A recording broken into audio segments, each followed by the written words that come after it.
Halo, halo, apa kabar? Assalamualaikum warahmatullahi wabarakatuh. Senang sekali saya Rizbun Arif bisa kembali menjumpai Anda semua. Ini masih dalam suasana Hari Raya Idul Adha 1446 Hijriah. Mohon maaf lahir dan batin. Saya akan mengajak Anda ini isu yang paling panas sekarang ini, yakni berkaitan dengan ada tagar Save Raja Ampat. Ini Raja Ampat Papua yang geger karena kemarin ada video-video yang menunjukkan bahwa ekosistem di Raja Ampat itu terancam oleh sebuah tambang, dan Menteri ESDM Bahlil itu sudah meresponnya dengan menyatakan bahwa dia langsung menghentikan itu eksplorasi di sana, dan itu adalah bukan eksplorasi ya, eksploitasi di sana, dan itu adalah katanya milik anak perusahaan BUMN Antam. Dan dia sendiri menyatakan bahwa oh, itu terjadi izinnya sebelum saya jadi menteri, tapi setelah ditelusuri itu terjadi pada eranya Jokowi tahun 2017. Nah, saya ajak Anda kalau ngomongin tambang ini urusannya dengan Manusia Merdeka Said Didu. Assalamualaikum Bang. Waalaikumsalam warahmatullahi wabarakatuh. Ya, ini kelihatannya sudah mulai menuai hasil ya dari kerja Pak Jokowi ya, soal obral tambang dan hilirisasi ini ya Bang Said Didu ya.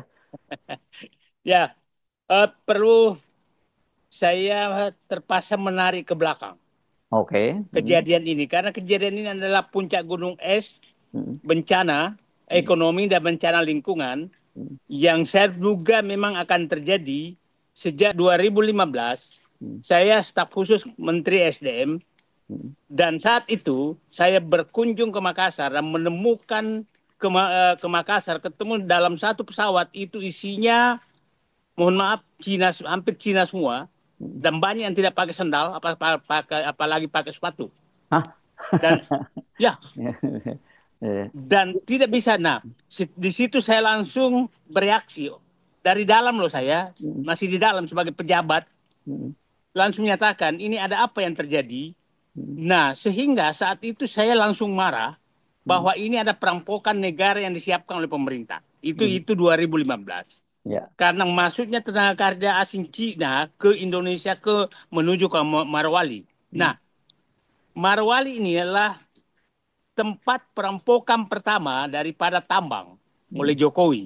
Nah, tekniknya dulu Pak Bang Hersu, dua kejadian saat itu hmm, yang kita hadapi bersama Sudirman Said. Satu, hmm, jatuhnya tambang ke Cina di Marwali. hmm. Dua, jatuhnya tambang Newmont ke swasta Ini tanpa kita tahu. ya, maksudnya saya Sudirman Said pada waktu itu menjadi Menteri SDM ya.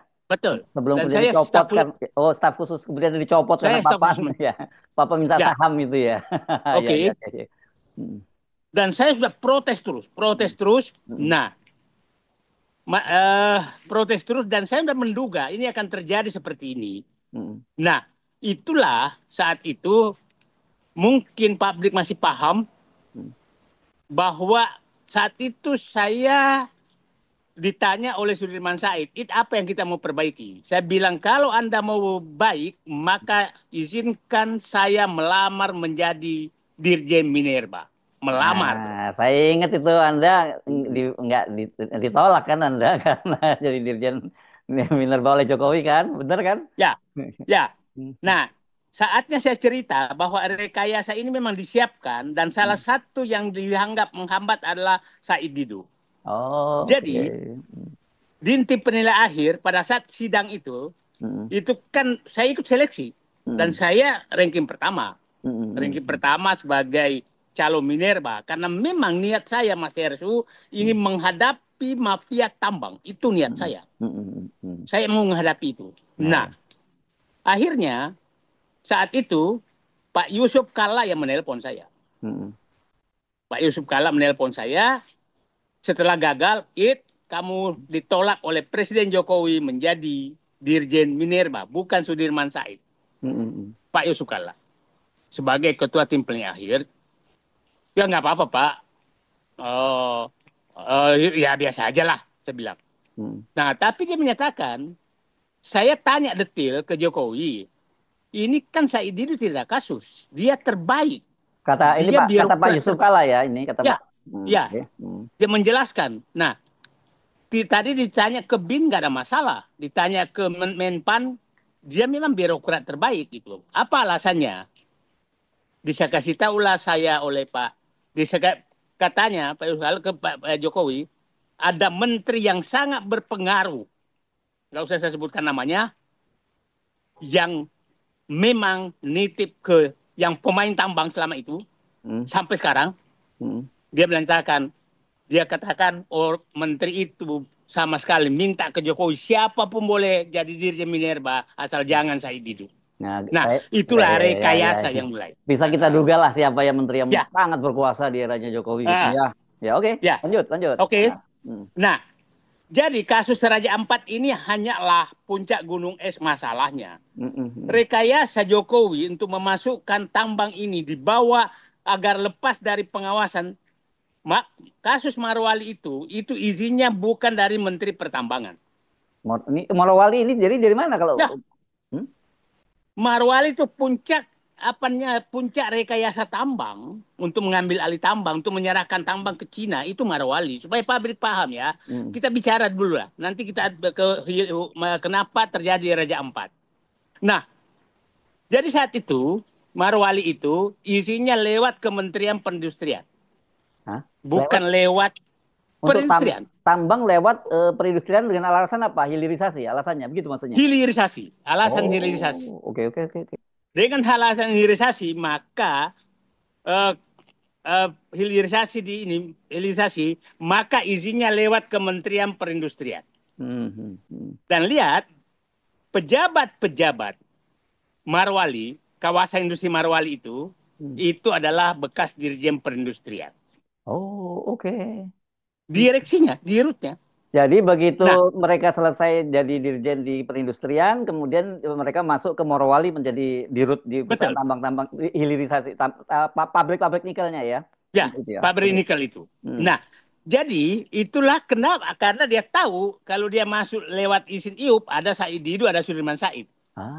Penyakit ini ya. Penyakit, maka dipindahkan ke sana Iya, iya. penyakit mereka. Nah, Hmm. karena kami pasti tidak kasih izin karena Hmm. ini Hmm. penyerahan tambang ke Cina. Nah, Hmm. setelah itu yang menteri yang berkuasa itu Hmm. merekayasalah semua aturan, Hmm. maka itu bebas pajak, Hmm. bebas bea, Hmm. dibikin kawasan industri, Hmm. dan perhitungan ininya adalah royaltinya hanya kepada pemilik IUP. Jadi perusahaan Cina yang ada di Morowali itu sama sekali bebas dari pajak. Tidak ada pajak Oh, apapun. luar, Karena yang luar, royalti juga dia nggak bayar. gila banget ya. Kok bisa seperti Nah, itu? ya, dan ingat, dikasihnya itu 30 tahun loh. Oleh menteri yang sangat berkuasa. Sampai Hmm. sekarang masih ada di dalam. Hmm. Hmm. Hmm. Hmm. Dan rekayasanya dia semua. Nah, itulah kenapa Gubernur Sulawesi Tengah dan Sulawesi Tenggara sekarang, Hmm. Sulawesi Tengah Hmm. menyatakan masa cuma tersisa 240 miliar karena memang tidak bayar royalti. Sementara Hmm. jadi gini, supaya Pak Bli paham, royalti itu bisa dihitung di mana proses keluar dari suatu negara. Nah, karena masuk kawasan industri, maka yang dihitung hanya royalti pada Hmm. saat itu masuk ke Oh. pabriknya Hmm. Cina di Hmm. Indonesia, pabriknya Cina Hmm. di Indonesia. Hmm.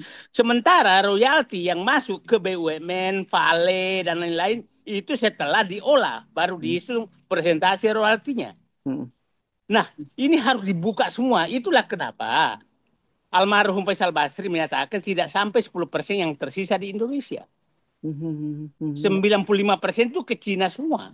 Hmm. Nah, itulah rekayasa Jokowi. Nah, sekarang, kenapa eksplorasi di seluruh Indonesia itu tinggi sekali? Hmm. Karena smelter yang ada di Cina hampir semua dipindahkan ke Indonesia. Hmm. Ada di Marwali, ada di seluruh, ada di Papua, ada di mana-mana. Sehingga kekurangan bahan baku. Oke. Kekurangan bahan baku sehingga eksploitasi makin melebar. Ingat, Gila-gilaan ya, gila-gilaan dong. gila-gilaan. Mhm. Raja Ampat hanya kasus kecil. Ada Pulau Obi di Maluku Utara. Di Maluku Utara itu hampir habis oleh perusahaan Cina. Mhm. Di negara wilayah-wilayah Papua juga seperti itu. Yang dulu Nah, kalau Maluku Utara itu dibangga-banggakan Pak Jokowi pertumbuhan ekonominya paling tinggi di dunia itu ya, waktu itu ya. betul, Hmm. betul. Pertumbuhan ekonomi paling tinggi di dunia, tapi Hmm. itu di catatan karena hanya mampir Iya. sebentar dibawa lagi ke Cina. Iya, iya, iya, Nah, iya. Nah, ini menurut saya Pak Jokowi harus bertanggung jawab. Jadi Pak Jokowi itu harus bertanggung jawab terhadap kejadian Raja Ampat. Aha. Yang menarik Bung Hersu, Mm-mm. Raja Ampat ini itu wilayahnya, wilayah tambangnya PT Greg Mm. itu sangat jauh dari wilayah eco Wisata. greennya Ya. Raja Ampat. Mm-mm. Ada dua tiga tambang milik swasta dan milik Cina ada di Mm-mm. sekitar Raja Ampat. Oh, nah yang rame kemarin yang disebut oleh Balil itu punya PT Antam itu yang di mana dia itu? Apakah yang sekarang dipersoalkan oleh para aktivis itu? Itu memang dipersoalkan dan Oke, kita maklumi juga. Tapi ya. yang problem nih, Bahlil ini tidak pernah berani menyinggung kalau swasta. Oh, maksudnya itu. Jadi, Ya, oke, bukan berarti dimaafkan, bukan. Ya, tetapi akan bukan, ada bukan. yang lebih serius nanti Ada dieksplorasi yang itu lebih yang punya. serius. Oke. Nah, itu tidak dipersoalkan oleh Bahlil. Mm-mm. Sama persis yang dia persoalkan tentang pemaksaan proyek DME kepada PT Bukit Asam Mhm, mhm, yang rugi. Dia kan tidak menyalahkan swasta, padahal yang wajib melakukan hilirisasi mhm. adalah swasta yang isinya PK2B, Apa yang itu isinya PK2B. apa PK2B itu? Itu saya lupa kepanjangannya, bukan IUP, Oh, bukan IO, bukan izin usaha bukan. pertambangan lah, bukan namanya kontrak Ya, yang dulu ah, kontrak ah. karya disebutnya ya. Ya kontrak karya. Mhm, Itu kan yang wajib. mhm, Tapi Pak Bahlil tidak mewajibkan mereka. mhm. Jadi perlu kita bertanya Bahlil, ada apa sih kenapa dia benci banget BUMN? Dan seakan-akan untuk melindungi swasta, Oke. teman-temannya dia. Nah, swasta Oh, kan bisa bernegosiasi. oke, oke, Nah, oke, oke. kasus Raja Ampat itu adalah apa namanya? Petunjuk bahwa ada masalah yang sangat besar di pertambangan yang Hmm, dilakukan oleh Joko Widodo. Maka hmm, menurut saya Pak Prabowo membentuk tim audit untuk pertambangan segera. hmm, hmm, Segera itu dibentuk untuk mengaudit semua pertambangan segera, termasuk perusahaan-perusahaan asing, mohon maaf China yang ada di Indonesia itu diaudit semua. Siapa sih sebenarnya pemilik sebenarnya? Karena itu sangat rumit pemiliknya. Dan saya paham betul sekarang di Sulawesi Tengah Marwal itu smelter-smelter itu sudah milik konglomerat-konglomerat Indonesia bekerja sama dengan mereka. Dan itu diaudit semua. Mohon maaf, wilayah Papua, wilayah Maluku, wilayah Kalimantan itu hampir semua mengalami hal yang sama. hmm, Termasuk menurut saya Pak Prabowo harus mengecek pembagian tambang boksit di Kalimantan. hmm. Kalimantan mana Itu nih ini? harus dibuka. Hah? Di Kalimantan. Kalimantan Utara. Oh, oke. Ya, Itu ya. boksit itu dikuasai oleh Pak Bung Hersu. Ini supaya Pak beli paham. Hmm, Ada kawasan industri hmm, yang di Kalimantan Utara hmm, itu dibangun sangat-sangat besar hmm, oleh orang yang sangat dekat kekuasaan bekerja sama dengan Cina. Dan ingat, itulah pelabuhan mungkin terbesar dan itu bekas BUMN yang diambil alih. Bekas wilayah kekuasaan BUMN diambil alih oleh orang dekat dengan Menteri BUMN, orang dekat dengan Jokowi, dan sekarang di situ dibangun kawasan industri dan Kerja. pelabuhan mungkin terbesar di dunia Hmm, yang bisa menampung nanti mengangkut boksit yang kapal tanker, bukan kapal tanker, kapal untuk pengangkut boksit itu yang panjangnya sampai 600 meter. ya. Hampir 1 kilo. itu terbesarnya. Hmm, ya. Itu. Ya, Ini yang ya, kawasan industri hijau itu bukan? Yang dulu di ya Bandar. itulah. Oh, Oh, itu oke, harus oke, oke. diaudit tuh. Ya, Ya, ya, ya, ya, ya, harus ya, diaudit. oke. Ya. Ya, ya. Kan kita tahu semua siapa di Ya, belakangnya. ya, ya, ya. Oke. Oke. Nah, jadi Nah, nah sekarang tapi ini nah kalau kita balik ke ini udah selesai belum? Kita udah menuju Raja Empat belum nih? Masih ada ya yang udah. lain? Oke, sekarang Oke, Raja Empat. ya bagaimana apa yang terjadi dengan Raja Empat ini sesungguhnya? Saya bilang penegakan hukum di Raja Ampat itu Hmm. harus dilakukan. Harus Apa dilakukan. misalnya moratorium ya di sana misalnya gitu ya harus ada. Moratorium dulu, tapi periksa dulu amdalnya, ya Mm-mm. kan? Mm. Karena tambang sebenarnya tidak dilarang selama dia bisa melakukan rehabilitasi tambang. Kan Nah itu, ada aturannya. itu tapi kan ngomong-ngomong aja ngomong rehabilitasi lahan Ya, apa nah, rusak semua itu. problemnya kemarin itu karena Bahlil langsung membelokkan bahwa yang salah itu hanya aneka tambang. Mm, mm. Padahal yang aneka tambang di luar wilayah apa namanya ekogreennya Raja Ekowisatanya Ampat. sana ya, geoparknya Raja Ampat Nah, ya. itu di luar. Hmm. Sementara ada perusahaan, saya tahu ada perusahaan milik Sembilan Naga di situ satu di Mm. dalam dekat sekali dengan ekogreennya apa namanya Geoparknya, ekogreennya Raja geopark Ampat. Raja Ampat Ada ya. perusahaan Cina di situ, Mm-mm. ya, Mm. tapi tidak disebutkan oleh Bahlil sama sekali. Ya. Nah, jadi seakan-akan Bahlil ini memang tadi saya ulangi ada kebencian kepada BUMN menyetujui Mm. pengurangan kewenangan Menteri BUMN dengan membentuk dan antara oleh Prabowo. Saya Mm. menduga itu. Ini Mm. pihak yang karena dengan mengurangi itu dan Prabowo menyatakan bahwa harus ada kajian objektif, Mm. maka pemain-pemain yang selama ini bermain dengan Menteri Erick Thohir Mm. untuk menginikan BUMN, kelihatannya itu yang bergerak. Dan kelihatannya, dan pasti itu teman-temannya Bahlil. Kelihatannya Oh. ini adalah yang saya katakan, itulah saya katakan ini oligarki sedang menyerang lewat tambang. Oke, tapi kalau soal Danantara Anda tadi singgung, yang kena kan bukan hanya Balil, yang malah kena langsung Erick Thohir dong. Semua BUMN dipindahkan ke Danantara. Itu kan corong mereka, itu kan satu geng. Oh, Satu oke. geng kan. Itu Mm. kan kita kan tahu mereka itu gengnya di geng oligarki dalam kan Erick Thohir, Mm. Bahlil gitu kan. Itu Mm. kan geng mereka. Mm. Begitu. Ya, ya. Jadi uh -uh. Jadi, ini sebenarnya kalau Pak Prabowo serius soal Raja Empat ini ya, yang nggak usah jauh-jauh dong ya. Kali lagi seperti yang kita ceritakan, sikat aja orang sekitarnya kan gitu ya. Ya, sebenarnya menurut saya ini kesempatan Pak Prabowo kan begini, membentuk tim audit untuk tambang. Kan apa namanya sawit yang 3 juta hektar yang sedang diambil sekarang sudah 2 juta hektar itu kan hasil tim audit yang dibentuk oleh Jokowi dulu. Ya kan tim audit sawit. Nah, cuma bedanya dulu tim audit sawit itu tim satgasnya ketuanya adalah Luhut Binsar Panjaitan. Tapi Luhut Binsar Panjaitan kan solusinya adalah bahwa yang ditemukan melanggar itu dinegosiasikan dengan pemilik lama. Itu kan Luhut. Bahkan diputihkan Arti rencananya kan pada waktu. diputihkan. Iya.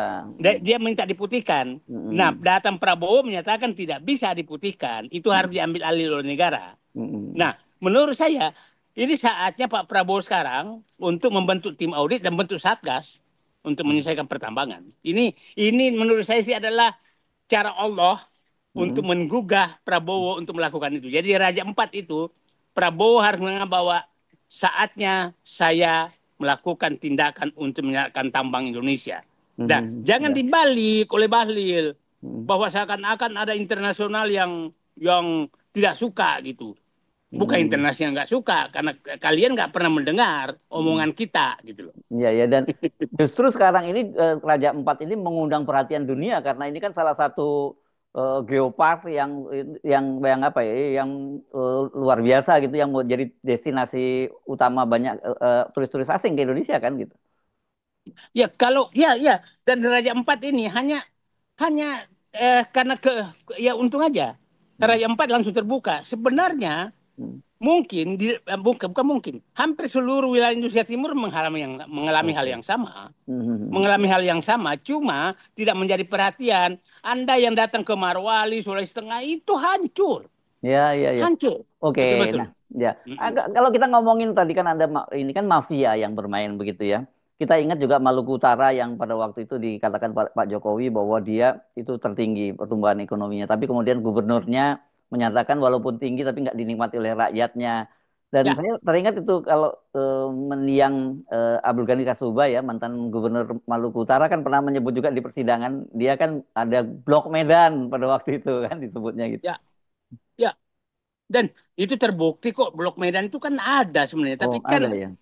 Hmm. Ada tapi KPK kan sudah menyatakan kemarin karena udah Hmm. meninggal maka tidak diusut lagi. Ini nah, Iya, iya. Hmm. tidak diusut lagi. Tapi saya pikir saatnya Pak Prabowo ini bentuklah saya katakan tadi tim audit itu Hmm. periksa semua Hmm. penyerahan-penyerahan tambang Hmm. oleh rezim Jokowi selama Ya, atau seluruh rezim hmm. sebelumnya gitu. Oke. Gitu. Oke, Bang Said itu jadi ini blessing in disguise lah gitu ya. Itu Ya, ya, apa yang ya, terjadi. ya, ya, Jadi ya. ketika para aktivis kemudian berteriak dan justru ini adalah semacam jadi momentum atau justifikasi buat Pak Prabowo untuk bertindak gitu ya. Ya, ya. Nah, Hmm. ini Bung Hersu, ini kan begini. Ini kan kelebihan kelebihan kapasitas smelter yang ada di Indonesia. Udah Oke. kelebihan Oh. sehingga eksplosasi makin tinggi, maka mungkin hampir semua nikel itu ada di hutan lindung. Itu Oh. kalau bukan di laut. Hmm. Ingat ya, Pulau Grek ini itu kan sekitar 13.000 hektar.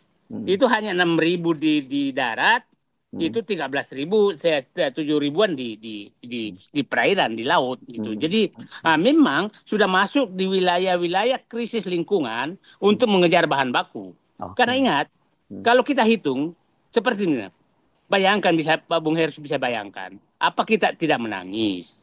Hmm. Itu di Sulawesi Tenggara itu mungkin eh, bahan baku akan habis 9-10 tahun lagi. Artinya dia tidak akan pernah bayar pajak sampai bahan baku habis. Hmm. Hmm. Hmm. Hmm. Ini Jokowi harus bertanggung jawab dengan kebijakan ini gitu. Ya. Menteri yang sangat berpengaruh itu harus bertanggung jawab. Karena Hmm. paham saya dialah biangnya, Hmm. Hmm. Hmm. Hmm. biang kebijakan ini gitu. Oke. Yes. Oke, Bang Said itu Oke, sampai ketemu lagi. sampai Terus ketemu setelah pengumuman nanti tim audit tambang dan Satgas Penertiban Tambang oleh Presiden Prabowo. kalau kalau Anda diminta masuk, Anda siap nggak? Ya kalau untuk membersihkan, kalau hanya untuk menstempel kecurangan, saya akan lawan. Tapi Hmm. kalau untuk membersihkan, Hmm. saya siap sebagai pembersih semua mereka. Yes, dan free ya, nggak perlu dibayar ya kalau dia. Nggak perlu dibayar, nggak perlu. Saya nggak butuh dibayar. Nggak butuh jadi komisaris juga kan? Nggak lah. Nggak ya. Oke, Bang Said itu manusia merdeka sampai ketemu lagi. Assalamualaikum warahmatullahi wabarakatuh. Waalaikumsalam warahmatullahi wabarakatuh. Mantap.